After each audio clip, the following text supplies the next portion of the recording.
Hi guys, new video location today. Well, sort of. I finally got my computer working, so that's what I've been doing lately. But today's video is more of a question of, can you get used to too much? I'm living in New Zealand, right? Christchurch to be exact.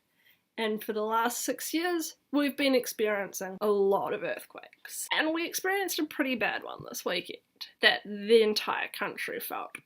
4 fault lines went within 10 minutes. That's really not good. Currently, large parts of the South Island are completely cut off from the rest of the country. We're going to be really stuffed for agriculture and things. A lot of the milking sheds in North Canterbury are down. We're really stuffed for shipping because all of the major routes through the South Island have been blocked. All of the train lines have at least one break. I mean, over the entire road and then sliding into the sea. And to add on to this earthquakeness, we also had a tsunami. Because 4 fault lines and we're a coastal country. Like, we're islands, just islands. So we've got half of our country cut off from the other half of the country. They're helicoptering in supplies to Kaikoura. They're gonna have to come up with some new ways of doing things to get things to the lower South Island, because the land shipping routes are gone. There were slips everywhere. There's been some really interesting news on this as well. A video filmed from a helicopter went viral around the world because it's these 3 cows on this like 2 meter by 2 meter square of land that's just slipped. They got rescued today, by the way, so yay. The SPCA put in an effort. The rest of the world was like, we kind of need to focus on the entire cut-off town that literally lost everything. It was an earthquake. They were hit by a tsunami. They're stuck between 2 major slips on the road and the railway broke. There's no way that they can get to them except by helicopter. They lost all cell phone communication for 2 days. They lost power. They lost a lot of access to clean water. So they're really stuffed, and that's just one town. There's a lot of towns being struck by this, but this one is most definitely the worst off.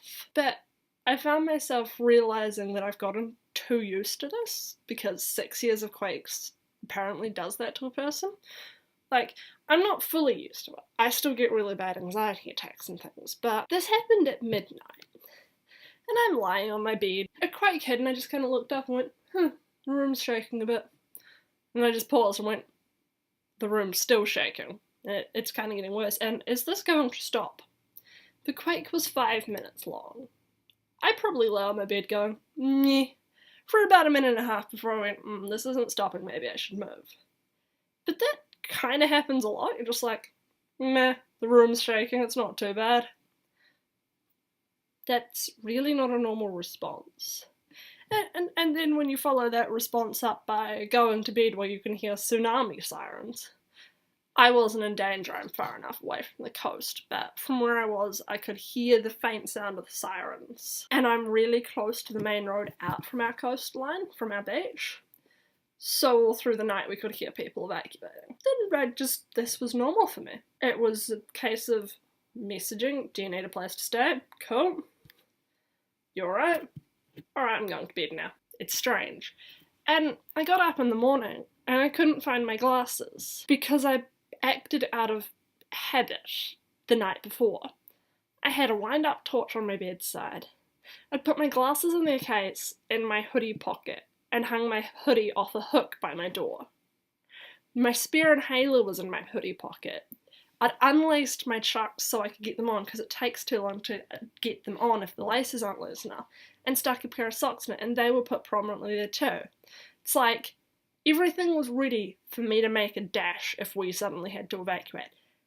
And I didn't think about doing this.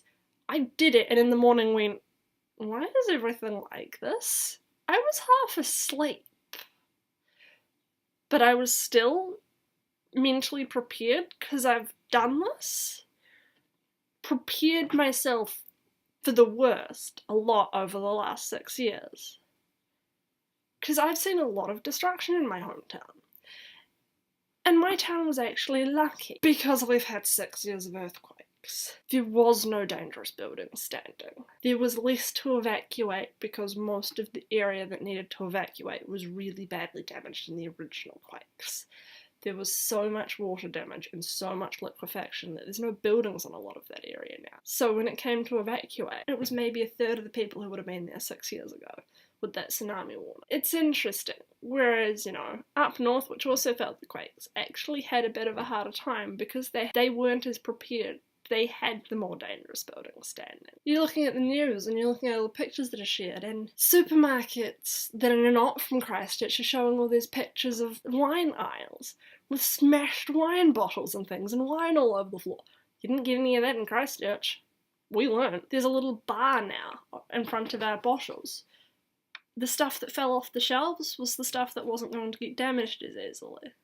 Sure, we still got a bit of glass and things to clean up, but nowhere to the extent of the rest of the country. We're jaded, and we've learnt too much in my city, and it's strange. It's strange that this can become something that we're used to and we do without thinking. And it makes me wonder, what other experiences are people now used to? What can humans adapt to? Children were just sleeping through the night. Half of them didn't wake up. It wasn't a bad quake. In fact, most of it were like, this is a mild quake. Actually, I feel more like I'm on a boat than on an earthquake.